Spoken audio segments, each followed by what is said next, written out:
तो hello everyone. तो हम स्टार्ट करते हैं प्रोबेबिलिटी के फाउंडेशन से। तो इसमें हम बहुत ही बेसिक में जाएंगे but not so basic. So the first topic is axiomatic and combinatorial analysis for points. ठीक है, तो इसमें हम क्या पढ़ने वाले हैं? सबसे पहले sample space and market states. So पहली चीज़ ये ध्यान में रखना कि हम बिल्कुल भी थ्योरेटिकल नहीं जाएंगे। ठीक है, हम छोटे से छोटा टॉपिक पकड़ेंगे, हम बड़े से बड़ा टॉपिक पकड़ेंगे। हम उनको रीड करेंगे कि कैसे क्वांट्स उन टॉपिक्स को यूज़ करता है। ठीक है, मुझे ये थ्योरेटिकल वीडियोस नहीं बनाने, मुझे थ्योरेटिकल प्लेलिस्ट नहीं बनाने की वो पढ़ के एग्ज़ाम क्रैक नहीं करना है। हमें जॉब्स क्रैक करनी है, हमें अपने लिए एल्गोरिदम्स बनाने हैं। ठीक है, तो ये जो भी लेक्चर्स होने वाले हैं ये बहुत ही ज़्यादा एप्लीकेशन बेस्ड होने वाले हैं। ठीक है, इसमें आपको इसका क्वेश्चन नहीं ज़्यादा नहीं मिलेगा, बट इसका और इसका क्वेश्चन का आंसर ज़रूर मिलेगा। ठीक है, तो इस बेसिस में इसको पढ़ना, इसको थोड़ा सा एप्लीकेशन पॉइंट ऑफ व्यू से पढ़ना, और फिर उसके बाद हम हर एक कॉन्सेप्ट को कैसे हम कोड में अप्लाई कर सकते हैं। ठीक है, पाइथन कोड, अब मैं इसको पाइथन में सिखाऊंगी कि पाइथन में इसको कैसे अप्लाई कर सकते हैं, ताकि इन जो ये बेसिक छोटे से छोटे टॉपिक्स होते हैं ना, इनको जब हम रियल वर्ल्ड में अप्लाई करने बैठते हैं ना, तो हम बहुत ही ज़्यादा कंफ्यूज हो जाते हैं। क्योंकि पाइथन के जब हम बुक उठाते हैं तो उसमें तो बस एक नमपाई हो गया, पैंडाज हो गया, ऐसे करके मैटप्लॉटलिब हो गया, स्काईपाई हो गया, ये सारी चीज़ें होती हैं। तो अब इन कॉन्सेप्ट को कैसे अप्लाई करें वो उन पाइथन बुक्स में नहीं होता। Python book is just a tool, लेकिन इनको अप्लाई कैसे करना है that is a different study. ठीक है, तो हम इसके थ्योरी पढ़ेंगे कि बहुत ही जब भी वॉट का क्वेश्चन आएगा हम उसको बहुत ही जल्दी जल्दी बढ़ाएंगे, लेकिन जब भी हाउ वाई इन क्वेश्चन के आंसर्स आएंगे ना, हम उनको थोड़ा सा डिटेल में पढ़ेंगे। ठीक है, स्पेशली जब हम कोड में जाएंगे। ठीक है, क्योंकि वही एट द एंड आपको करना है। So what is a sample space? Sample space is actually कि वो डिफाइन करना है कि जो भी पॉसिबल आउटकम्स हैं एट दिस पर्टिकुलर टाइम, ठीक है, वो आता है सैम्पल स्पेस में। मतलब एनी केस, मतलब it is just like a universe. ठीक है, it is just like a universe कि पूरा जितने भी इवेंट्स हो सकते हैं ABCD till Z, pin to plane, हर एक इवेंट को का जब हम लोग समराइज़ करके हम उसका लिस्टिंग करते हैं वो होता है सैम्पल स्पेस। ठीक है, तो जैसे कि ये वाला एक डायग्राम देखो, इसमें जो ये रेक्टेंगल है वो शो कर रहा है सैम्पल स्पेस, मतलब ये सारे इवेंट्स को का एक तरीके से कॉम्बिनेशन है। ठीक है, and second is the event. Event क्या होता है? उसी सैम्पल स्पेस में जो एक पर्टिकुलर इवेंट की जब हम बात करते हैं, मतलब जैसे मान लो ये पूरा एक यूनिवर्स है, जैसे मान लो यूनिवर्स ऑफ अल्फ़ाबेट्स। ठीक है, मान लेते हैं ये यूनिवर्स है ऑफ अल्फ़ाबेट्स।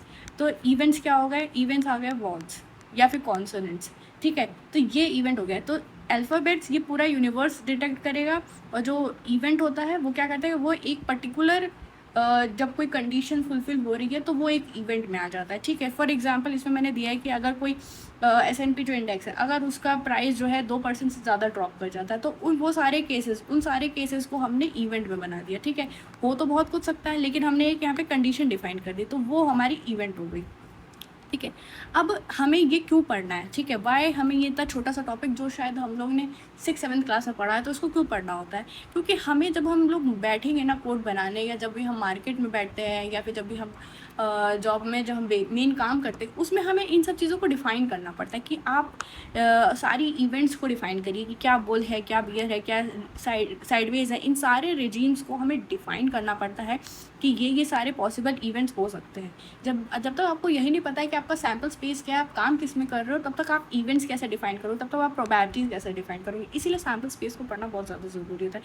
एंड ये तो बहुत ही बेसिक मैथ्स है कि ये यूनियन क्या होता है, इंटरसेक्शन क्या होता है, null not E that is complement क्या होता है। ये सब चीज़ें मैं नहीं जा रही हूँ, बस मैंने यहाँ पे दिखा दिया है कि आप एक अंडरस्टैंडिंग एक तरीके से रिवीजन के लिए। ठीक है, नाउ सेकेंड इज़ हाँ, तो सेकेंड इज दिस कॉल्मोग्रोव्स 3 एक्सिम्स। ये बहुत ही बेसिक है, इसमें हम ज़्यादा डिटेल में नहीं जाएंगे। इसकी 3 प्रिंसिपल्स होते हैं, जो कि जब भी हम प्रोबेबिलिटी डिफाइन कर रहे होते हैं रियलिटी में भी, हमें बस ये 3 प्रिंसिपल्स को ध्यान में रखना होता है कि ये 3 प्रिंसिपल्स जो हैं ये कभी वायलेट नहीं होने चाहिए। पहली, किसी भी इवेंट की प्रोबेबिलिटी निगेटिव नहीं होनी चाहिए।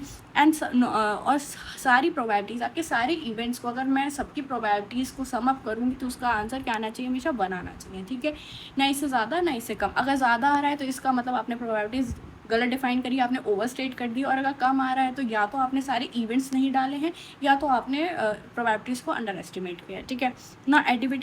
Additivity sorry. So for mutually exclusive events क्या होते हैं, जैसे for example this is a sample space and this is event A and this is event B, इनका आपस में कोई लिंक नहीं है, ठीक है, चाहे इनका आपस में कोई भी ओवरलैप नहीं है। अगर ये होता तो इसका मतलब देयर आर सर्टेन इवेंट्स जहाँ पे ए और बी दोनों ही कंडीशंस फुलफिल हो रही है, तो ये होते हैं नॉन एक्सक्लूसिव इवेंट्स। और जो म्यूचुअली एक्सक्लूसिव इवेंट्स होते हैं, मतलब जिनका आपस में कोई लिंक नहीं है, that are called the mutually exclusive events. तो इनका जो यूनियन होता है उनका फॉर्मूला ये होता है, प्रोवाइड सब सारे इवेंट्स का समीशन, ठीक है। अब ये 1 2 3 ये कितने भी हो, ठीक है, दैट डजेंट मैटर, लेकिन इनका आपस में कोई ओवरलैप नहीं होता, तो this is the mutually exclusive events. तो इनको हम ऐड कर सकते हैं, सिंपल सारी प्रोबेबिलिटीज़ को ऐड कर दिया। So these are the 3 principles, I hope ये सबको पता होगा। तो इसका ये थोड़ा सा स्टैंडर्ड फॉर्मूला है कि union of all the probabilities, ठीक है, it is a summation of all the probabilities. अब ये क्यों इम्पॉर्टेंट है, दीज एक्सियम्स प्रिवेंट आर्बिट्राज। अगर आपका प्राइसिंग मॉडल इसको वायलेट कर रहा है तो इसका मतलब, जैसे कि मैंने बोला कि आपने कोई इवेंट है, अगर प्रोबेबिलिटी ए जो है समेशन ऑफ प्रोबेबिलिटी वो लेस देन बना रही, तो इसका मतलब आपने कुछ फ्री मनी जो है या तो आपने उसको छोड़ रखा है या तो आपने कुछ एक्स्ट्रा मनी अपने में ऐड कर रखा है, तो ये सारी चीज़ें इससे क्लियर हो सकती है, ठीक है।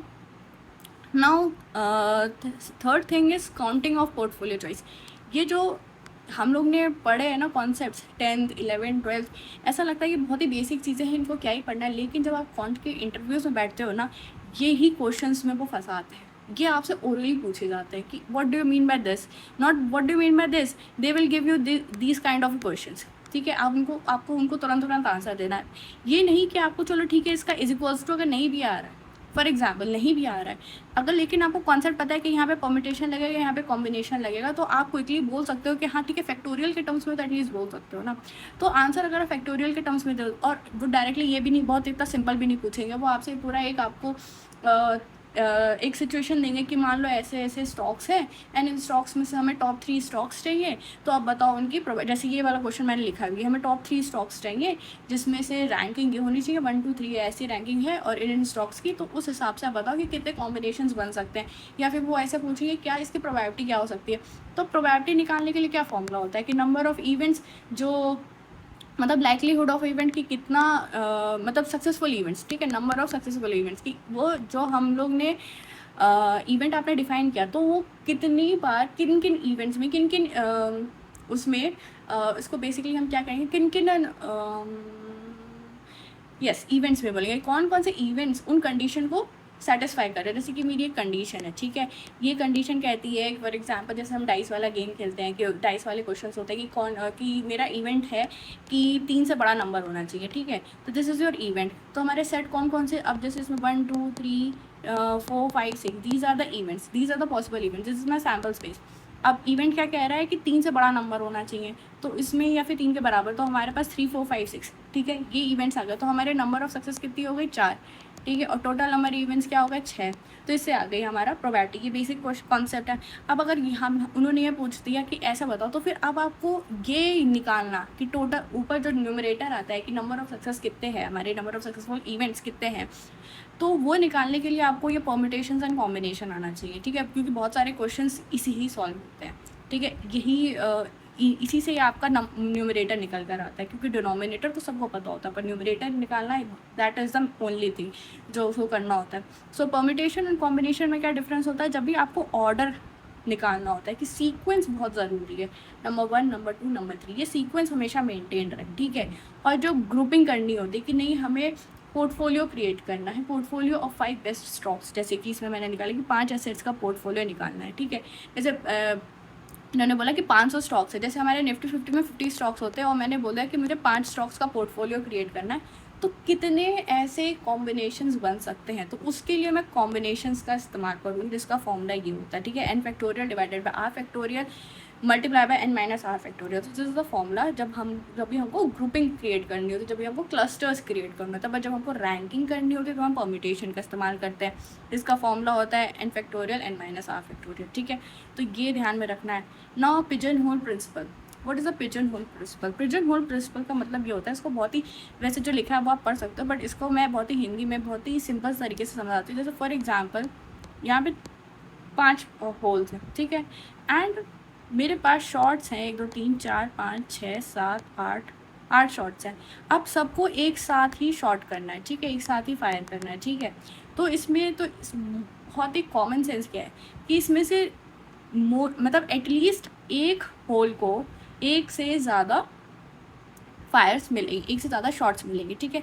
ये हो सकता है ये सारे इस पे जाएं और ये इस पे जाए, ये इस पे जाए और ये इस पे जाए और ये ऐसे जाए, ऐसा मतलब ये it is one of the case, ठीक है, ये एक केस है। तो इसका मतलब एटलीस्ट एक होल को एक से ज़्यादा हमें शॉट्स मिलें, ठीक है। तो this is called the pigeon hole principle. और ऐसा क्वांट में बहुत ज़्यादा यूज़ होता है, क्यों? क्योंकि आपके पास ना स्लॉट्स होते हैं, देयर आर स्लॉट्स। जब भी आप ट्रेडिंग करते हो तो जब आप ऑर्डर देते हो कि ठीक है अब मेरे को यहाँ पे ट्रेड लेना है, तो स्लॉट्स क्रिएट होते हैं कि आपके पास कितने अवेलेबल स्लॉट्स हैं, ठीक है। सबको एक लिमिटेड स्लॉट्स मिलते हैं कि आप एक बार में इतने ट्रेड दे सकते हो और आपको हम इतने स्लॉट्स दे रहे हैं, ठीक है। इसमें मान लो हम 10 ट्रेड्स दे सकते हैं, 10 इज़ मतलब 10 इज़ अ क्वांटिटी। और मान लो मुझे 40 क्वांटिटी देनी है तो मुझे, और मेरे पास 4 स्लॉट्स हैं, तो मैं ऐसे 10 करके ऐसे डाल दूँगी, ठीक है। अब मुझे 40 क्वांटिटी लेनी थी, मेरे पास 4 स्लॉट्स थे और 4 स्लॉट्स की लिमिट 10 थी, तो मैंने आराम से 10 कर दिया। लेकिन अगर मान लो यही मुझे 50 मेरी क्वांटिटी होती तो मैं क्या करती, तो मुझे किसी एक में 2 बार 10 देने पड़ते, और 10 मान लो मिनिमम क्वांटिटी है, ठीक है, 10 मान लो मिनिमम लॉट हम दे सकते हैं और इस एक साथ, ठीक है। एंड 10 इज़ द मैक्सिमम यहाँ पे, ठीक है। तो अब हम क्या कर सकते हैं, 10 इज़ द मैक्सिमम, मतलब नॉट मैक्सिमम, 10 मेरा मिनिमम स्लॉट है जिसको हम बोलते हैं, क्या कहते हैं, लॉट साइज़, ठीक है। 10 is my lot size. And मैंने, अब मेरे पास 4 स्लॉट्स हैं, तो मैंने क्या किया, सबसे फास्ट तरीका क्या हो सकता है, अगर मैं इसको हटा दूँ, सबसे फास्ट तरीका क्या हो सकता है, मेरा 10 लॉट साइज़ है तो मतलब मिनिमम 10 क्वांटिटी दे सकते हैं। अब मेरे पास 4 स्लॉट्स हैं, तो द फास्टेस्ट प्रोसेस क्या है, मैंने सबको एक लॉट दे दिया, ये प्रोसेस हो गया। लेकिन यही मेरे पास अगर 5 लॉट होते, अगर मेरे पास 50 क्वांटिटी होती, तब मैं क्या करती, तो मुझे यहाँ पे क्यू क्रिएट करना पड़ता, ठीक है। मुझे यहाँ पे QUEUE, ठीक है, मुझे यहाँ पे क्यू क्रिएट करना, मुझे एक सीक्वेंस क्रिएट करना पड़ता। अब वही मेरे पास 60 होते तो मैं यहाँ पे 10, 70 होते, 80 होते और इससे ज़्यादा होते तो मुझे फिर से और क्यू क्रिएट करना पड़ता। अब क्या है कि शुरुआत के 40 तो एक बार में चले गए, लेकिन जो बाकी के, जो ये बच गए, ये जो बाकी के बच गए, इनमें क्या होगा, डिले होगा। हाई फ्रीक्वेंसी ट्रेडिंग में इवन 1 मिली सेकेंड्स का जो डिले होता है दैट मैटर्स, क्योंकि यहाँ पे तो मैंने एक लॉट बोला, उनका बहुत ज़्यादा बड़ा लॉट होता है, तो एवरेज प्राइस जो है मैटर करता है, एक मिली सेकेंड वहाँ पे मैटर करता है। इसीलिए जो उनका जो कोड्स होते हैं ना, बहुत ज़्यादा एफिशिएंट होने चाहिए कि एक मिली सेकेंड कैसे बचाया जाए, ये उस लेवल पे काम करते हैं, ठीक है। अब ठीक है, और ये जो कि मैनुअली पॉसिबल नहीं होता कि हम मिली सेकेंड कैसे बचा पाएंगे, ठीक है। और जब हम ऐसे बटन दबाते हैं, जब भी हम ट्रेड लेने होते हैं, तो वो पहले बटन दबाएगा, फिर उसके बाद हमारा इंटरनेट की स्पीड, ठीक है, फिर वो यहाँ से बफर होगा, फिर वो उधर जाएगा, फिर वहाँ पे वो क्यू पे लगेगा, ठीक है, वो पहले क्यू पे लगेगा, फिर उसके बाद जब उसका नंबर आएगा तब वो एग्जीक्यूट होगा। ऐसा हमको लगता है कि वो हमने दबाया और तुरंत हमें प्राइस मिलेगा, ऐसा जो ट्रेड कर रहे हैं ना, उन्होंने ये चीज़ एक्सपीरियंस करी होगी अपनी लाइफ में कि हमने जैसे मान लो 50 रुपये में ट्रेड मारा था, लेकिन हमें प्राइस 52 मिला या प्राइस हमें 55 मिला, क्योंकि वोलेटिलिटी उस टाइम पे बहुत ज़्यादा थी। क्यों? क्योंकि आप क्यू पे लगे हुए थे। और जो लोग इस पर हाई फ्रिक्वेंसी पे ट्रेडिंग कर रहे होंगे ना, तो 1 मिनट, तो इसलिए कोड्स जो हैं वो बहुत ही फास्ट एंड एफिशिएंट लिखे जाते हैं। मेरे फ़ोन में कुछ प्रॉब्लम हो गई थी जब रिकॉर्ड करे, तो इसलिए थोड़ा सा पॉज आ गया। हाँ ठीक है, तो इसलिए क्या होता है कि ऐसे कोड्स लिखे जाते हैं जो कि बहुत ही एफिशिएंट हो, जिनमें हमारा जो कोलिजन्स ना, ठीक है। So this is by the pigeon hole principle. आगे बढ़ते हैं। Now it is the what is this, conditional probability. Okay, conditional probability क्या होती है, जैसे कि यहाँ पे एक छोटा सा एग्जांपल दिया है। जैसे मान लेते हैं कि बी इज़ अ इवेंट जो कि कहता है कि वोलेटिलिटी अभी हाई है, ठीक है। B is a event which is that volatility is high. So what is the probability that the stock will go up given the condition that volatility is high. तो there are 2 types of probabilities. एक probability ये बताएगी कि stock ऊपर जाएगा, ठीक है, इसकी एक प्रोबेबिलिटी होगी कुछ। एक प्रोबेबिलिटी इसकी है कि वोलेटिलिटी जो है वो हाई है, ठीक है, तो इसकी भी कुछ एक प्रोबेबिलिटी होगी। अब जब हम दोनों को कंबाइन करते हैं that is called the conditional probability, कि अब मुझे पता है कि वोलेटिलिटी गई है ऊपर, अब बताओ स्टॉक ऊपर जाएगा कि नहीं जाएगा, ठीक है। अब जैसे कि स्टॉक ऊपर जाएगा या नीचे जाएगा, इसके मान लेते 50-50 चांसेस थे, ठीक है। 50% बोलता था कि मार्केट ऊपर जाएगा, 50% बोलता था मार्केट नीचे जाएगा, ठीक है। लेकिन अब मुझे पता है कि वोलेटिलिटी ऊपर है, अब बताओ कि मार्केट ऊपर जाएगा कि नहीं जाएगा। जैसे कि फॉर एग्जाम्पल ये वाला ग्राफ देखो, पास होना ना डोंट पास होना, ठीक है, मतलब पास होना या पास ना होना, इसकी प्रोबेबिलिटी मान लेते हैं 50-50% है, ठीक है, प्रायर प्रोबेबिलिटीज, ठीक है, 50% चांस है पास हो गए एंड 50% चांस है कि आप पास नहीं होंगे, ठीक है। अब लेकिन अगर मुझे पता है कि मैंने स्टडी करी है तो मेरे पास होने के चांसेस कितने हो गए, 0.9%, 0.9 प्रोबेबिलिटी, और पास ना होने के चांसेस बहुत कम हो गए। लेकिन अगर मुझे पता है कि मैंने स्टडी नहीं करी है तो फिर मेरे पास होने की प्रोबेबिलिटी कम हो गई एंड फेल होने की प्रोबेबिलिटी बढ़ गई, ठीक है। अब मैंने पढ़ाई करी कि नहीं करी इसकी भी कुछ एक प्रोबेबिलिटी होगी, तो 0.8 प्रोबेबिलिटी है कि मैं पढ़ाई करूँगी और 0.2 प्रोबेबिलिटी कि मैं पढ़ाई नहीं करूँगी, ठीक है। तो ये सारी ये जो है 0.8 एंड 0.2 ये क्या है, हमारी प्रायर प्रोबेबिलिटीज़ है। लेकिन अब मैंने पढ़ाई करी है, अब बताओ कि मैं पास होगी कि नहीं होगी, तो ये मेरी पोस्टीरियर प्रोबेबिलिटी है, ठीक है। तो जब भी हमें कोई एक कंडीशन मिल जाती है उसके बेसिस पे हम कोई प्रोबेबिलिटी निकालते हैं, that is called the conditional probability, ठीक है। सो अब इसको निकालते कैसे, देखो बहुत ही सिंपल है, ये सब हमने स्कूल में पढ़ा हुआ है कि जैसे मान लेते हैं कि what do you mean by independence. Independence का मतलब A and B are independent, मतलब अगर मैं तुमको बता दूँ कि बी हुआ है तो उससे ए का होने का कोई मतलब नहीं है। जैसे फॉर एग्जांपल यही क्वेश्चन लेते हैं कि तुम पास होगे कि नहीं होगे, ठीक है। गिवन आज स्कूल में मैथ्स का टीचर आया है, ठीक है, मैथ्स के टीचर आए हैं आज, तो मैथ्स के टीचर के आने ना आने से इंग्लिश के पेपर में आपके पास होने या ना होने के चांसेस क्या बढ़ेंगे या घटेंगे, उससे का कोरिलेशन है नहीं। मैथ्स के टीचर आया है या नहीं आया इसकी कुछ एक पर्टिकुलरली प्रायर प्रोबेबिलिटीज़ होंगी। अब इंग्लिश में आप पास हो या नहीं हो इसकी कुछ प्रायर प्रोबेबिलिटीज़ है, लेकिन मैंने आपको ये बता दिया कि मैथ्स का टीचर आज नहीं आया है, तो क्या इससे आपकी ये प्रोबेबिलिटीज़ पे फ़र्क पड़ेगा, नहीं पड़ेगा। तो वो इवेंट्स को कहते हैं इंडिपेंडेंट इवेंट्स, ठीक है, जिसमें ए और बी इनका आपस में कोई लेना देना नहीं होता। तो इस केस में जब हम कंडीशनल प्रोबेबिलिटी निकालते हैं, दैट इज़ प्रोबेबिलिटी ए होगा कि नहीं होगा डिपेंड्स कि बी हो चुका है, that has no relation with probability B, तो इसका फॉर्मूला सीधे प्रोबेबिलिटी ए हो जाता है कि जो भी उसकी प्रायर प्रोबेबिलिटी है वही उसकी पोस्टीरियर प्रोबेबिलिटी हो जाएगी, ठीक है। और इस केस में जब हम जॉइंट प्रोबेबिलिटीज़ निकालते हैं कि बताओ कि आप पास भी हो गए और मैथ्स का टीचर भी नहीं आया, तो इसकी प्रोबेबिलिटी क्या होगी, तो इसको हम जॉइंट प्रोबेबिलिटी निकालते हैं, ये उसका इंटरसेक्शन का फॉर्मूला होता है, उसमें सिंपली हम उसको मल्टीप्लाई कर देते हैं, दैट्स इट, ठीक है। और ये केस कब लगता है, जब दोनों इवेंट्स इंडिपेंडेंट है, okay. Now what is Kapila bonding.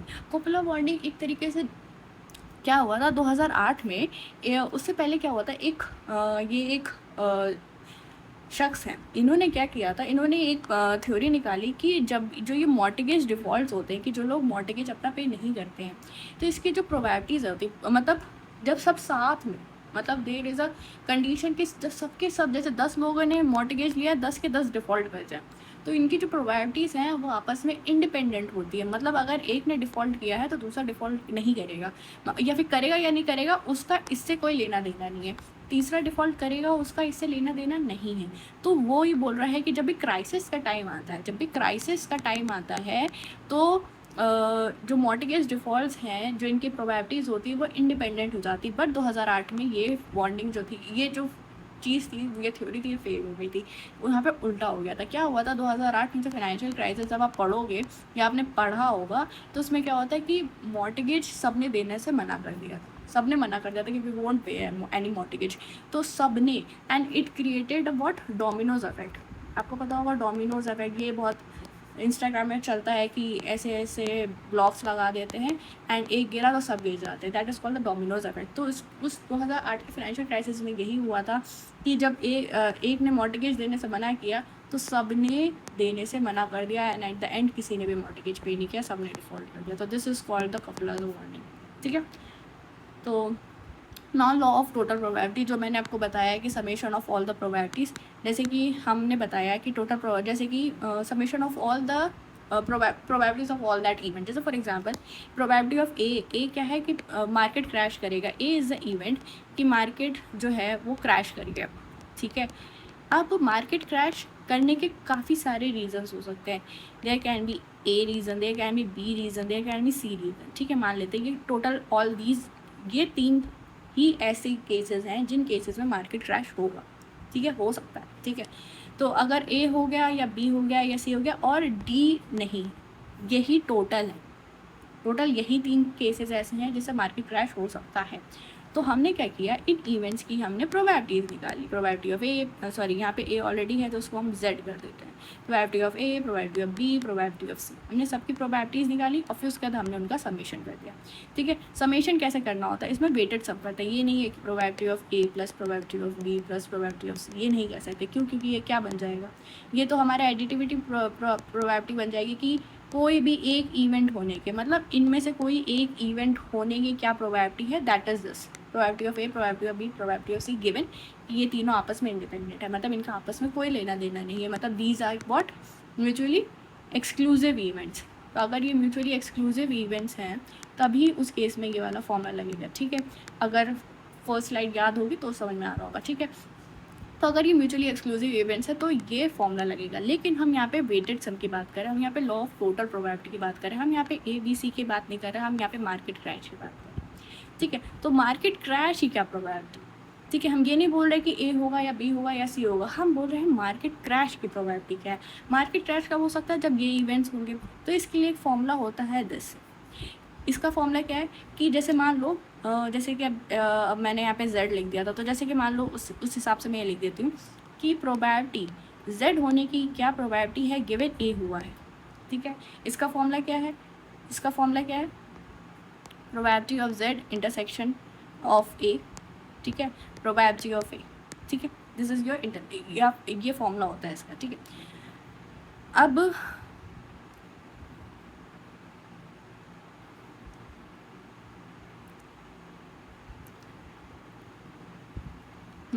तो ये फॉर्मूला होता है इसका। ठीक है, तो अब ये बोल रहा है कि probability of z given probability of a, लेकिन हमें समेशन निकालना है, इसमें मल्टीप्लाई करेंगे प्रोबेबिलिटी ऑफ a।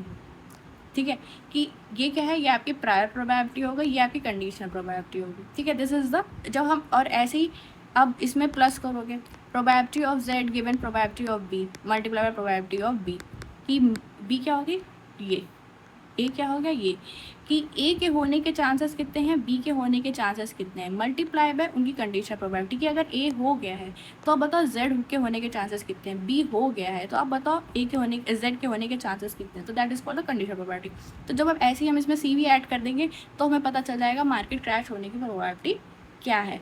ठीक है, तो ये चीज़ आई होप समझ में आ गई होगी। मैं बहुत ही फास्ट पढ़ा रही हूँ क्योंकि मैं ये सोच रही हूँ कि अगर आप पॉइंट की वीडियोस देख रहे हैं तो इतना बेसिक तो आपको आता होगा। ठीक है, फिर भी मैं बहुत कोशिश कर रही हूँ कि बेसिक से बेसिक चीज़ समझाओ।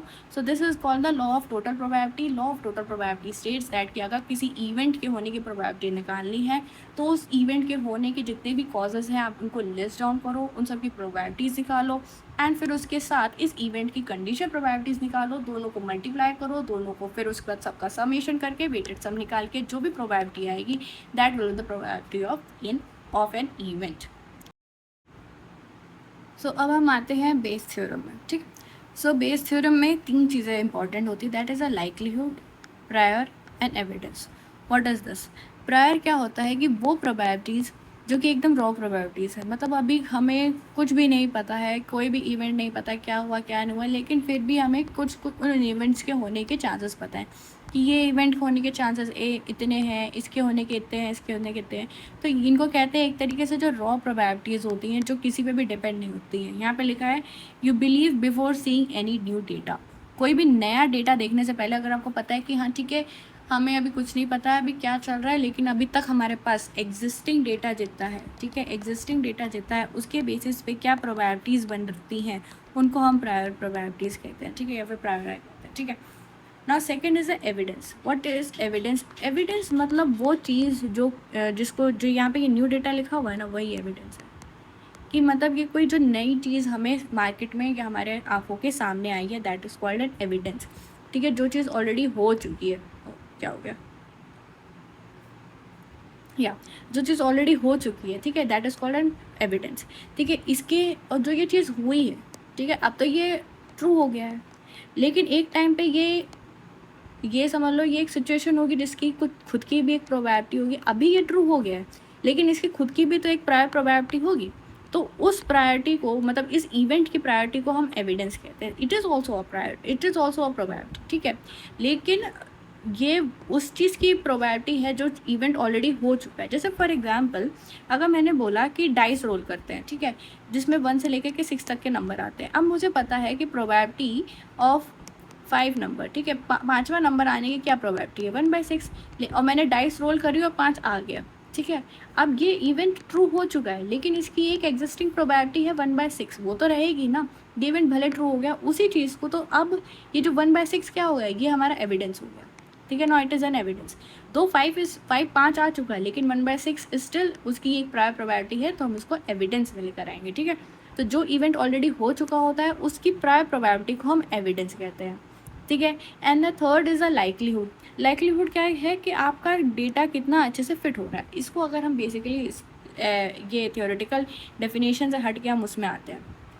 एविडेंस क्या, लाइक्लीहुड क्या होता है, फॉर एग्जांपल कि इसको हम ऐसे लिखते हैं, ठीक है। तो दिस इज़ योर लाइक्लीहुड।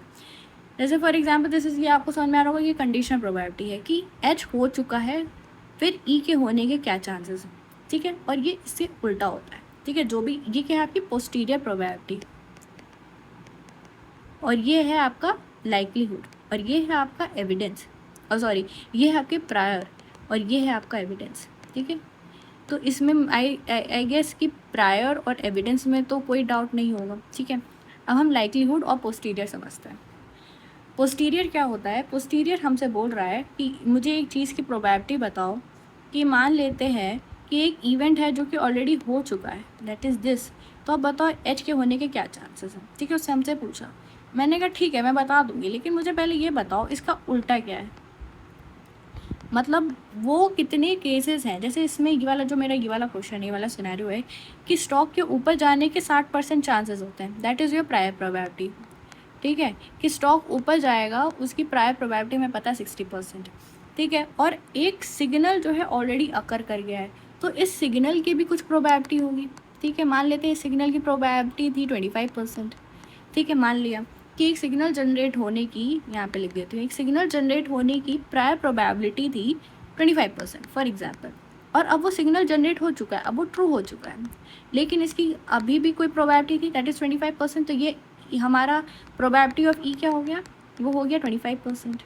ठीक है। अब वो बोल रहे हैं स्टॉक के ऊपर जाने के 60% चांसेस थे, तो प्रायर प्रोबेबिलिटी है ये, दैट इज़ 60%, तो दैट इज़ यहाँ पे हमारे इस वाले केस में प्रोबेबिलिटी ऑफ एच क्या हो गया, 60%, ठीक है। अब वो बोल रहा है कि मुझे ये बताओ कि अगर अब मुझे पता है कि सिग्नल जनरेट हो चुका है, तो अब बताओ इसकी प्रोबेबिलिटी क्या होगी, कि अब 60% तो रहे ही नहीं, क्योंकि अब मेरे पास एक एविडेंस भी है, तो अब इसकी या तो बढ़ेगी या तो घटेगी, ठीक है।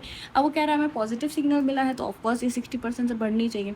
तो मैंने कहा ठीक है मैं बताऊँगी, लेकिन मुझे उससे पहले ये बताओ कि ऐसे कितने केसेस हुए हैं, कि स्टॉक जो है ऊपर गया है, ठीक है, स्टॉक ऊपर गया है और हमें ये सिग्नल्स भी जनरेट हुए थे, ठीक है। ये हमें पॉजिटिव सिग्नल भी जनरेट हुआ था, कि मतलब स्टॉक ऊपर गया है और सिग्नल जनरेट हुआ था स्टॉक के ऊपर जाने पे, तो ये हो गई लाइक्लीहुड, ठीक है। कितनी बार ऐसा हुआ है, हाउ मेनी टाइम्स, या कि इसकी प्रोबेबिलिटी बताओ कि स्टॉक ऊपर गया है एंड सिग्नल हमें पॉजिटिव मिला है, ठीक है। तो हमें ये बताओ, उसने हमें बता दी कि भाई ऐसा ऐसा है, तो इससे हम समझते हैं दैट इज़ अ लाइक्लीहुड कि मेरा डेटा कितना फिट हो रहा है, कि ये वो वाले केसेस हैं जिसमें स्टॉक भी ऊपर गया है एंड हमारे सिग्नल्स पॉजिटिव आए थे, स्टॉक ऊपर गया था एंड गिवन स्टॉक ऊपर गया था एंड हमारे सिग्नल्स पॉजिटिव हुए थे। तो ये सारे केसेस, ये हमें मेरे को प्रोबेबिलिटी दो, फिर उसके बाद मैं उसमें मल्टीप्लाई करूँगी इसकी प्रायर प्रोबेबिलिटी, कि ऑल्दो ये ऐसा हुआ है, लेकिन ओरिजिनली प्रायर उसकी प्रोबेबिलिटी 60% थी एंड और अब एविडेंस भी हो चुका है, तो डिवाइडेड बाय प्रोबेबिलिटी ऑफ ई। तो ये हमने फॉर्मूला लगा दिया, तो हमें पता चल जाएगा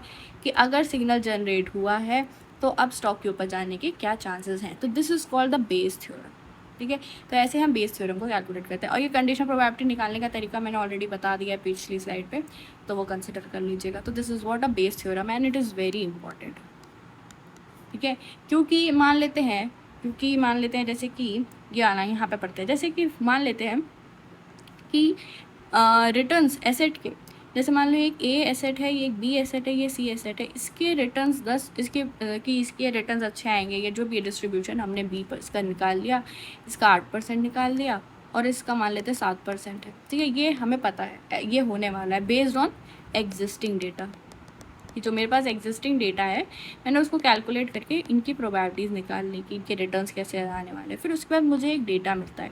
मान लेते हैं बजट आ जाता है, या फिर किसी कोई पॉलिसी आ जाती है, या फिर किसी कंपनी की रिपोर्ट आ जाती है, अरे यार किसी कंपनी की रिपोर्ट आ जाती है, राइट। ये इवेंट्स हैं, ठीक है, ये एविडेंसेस हैं, ठीक है। इनमें से कोई एक चीज़ हो जाती है, मतलब ये चीज़ें क्या हो गई, ट्रू हो गई हैं, तो इनमें से कोई चीज़ हो गई, ठीक है। अब ये चीज़ हमने पढ़ा है कि मैक्रो इकोनॉमिक एनालिसिस का मार्केट पे इम्पैक्ट पड़ता है, तो ये चीज़ जब हो जाएगी तो क्या ये एज इट इज़ ऐसे ही रहेगा? नहीं, इसमें आएंगे तूफान। हो सकता है ए के चांस ए हो जाए 8%, बी हो जाए 15% एंड सी हो जाए 7% से 5%, ठीक है।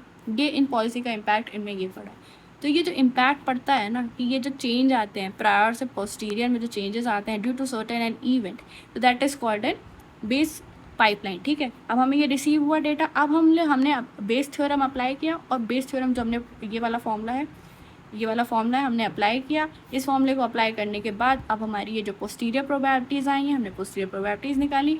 फिर उसके बाद अब ये हमारी प्रायर प्रोबेबिलिटीज़ बन जाएंगी।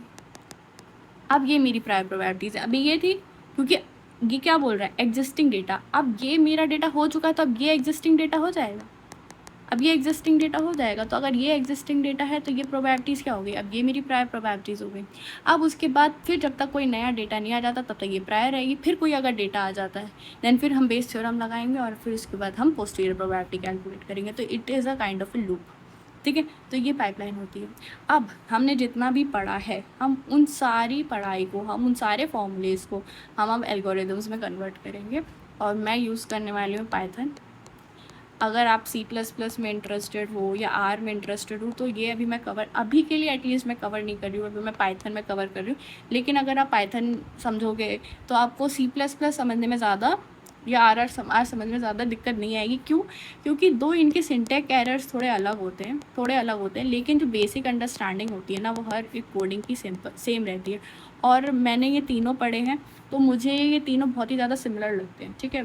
थोड़ा बहुत सिंटैक्स का ऊपर नीचे होता है, I know, but although same ही रहते हैं। एंड इसमें भी मैं दो लेवल्स रखूँगी, एक बेसिक एंड एडवांस, एंड दोनों को एक ही वीडियो में कवर करूँगी। दोनों में डिफरेंस क्या है? बेसिक वो चीज़ें हैं जिससे आपको कोड की एक बेसिक अंडरस्टैंडिंग होगी, ठीक है, कि कोड काम कैसे करता है, ठीक है। क्योंकि बेसिक कोड्स में वो चीज़ें समझना, specially in Python, it is very easy. फिर उसके बाद हम एडवांस लेवल पे जाएंगे। एडवांस लेवल मतलब जो इंडस्ट्री के प्रैक्टिसेस होते हैं कोडिंग के, हम उस पर जाएंगे। इंडस्ट्री प्रैक्टिसेस, अगर आप बेसिक सा फॉर लूप लगा दोगे ना तो आपको कोई जॉब नहीं देगा। क्योंकि जब मिलियंस ऑफ डेटा आता है ना, ये फट जाता है, ये चलेगा ही नहीं, ठीक है। और उनको चाहिए मिली सेकेंड्स की एक्यूरेसी, तो ये तो नहीं लगाओगे, तो ये कोड नहीं लगाओगे, ठीक है। बेसिक कोड नहीं लगाओगे, आपको एडवांस कोड लगाना पड़ेगा। तो एक बार जब कोडिंग की अंडरस्टैंडिंग हो जाएगी, फिर उसके बाद बताऊँगी इसी कोड को एडवांस लेवल पे हम कैसे अप्लाई कर सकते हैं, जिससे हमारा टाइम बचे, जिससे हमारी स्पेस बचे, ठीक है। जो फायरवॉल प्रोटेक्टेड हो, मतलब जिसमें एक तरीके से उसको हैक करना थोड़ा मुश्किल हो, थोड़े उसके लिए हमें थोड़े से कॉम्प्लेक्स कोड्स लिखने पड़ते हैं, ठीक है। ईजी कोड को हैक करना आसान होता है। तो this is what and industrial practices. तो इसको हम आगे आने वाली वीडियोस में कवर करेंगे। और अगर आपने वीडियो यहाँ तक देख ली है, सो थैंक यू, एंड हम मिलते हैं नेक्स्ट वीडियो में। Bye bye.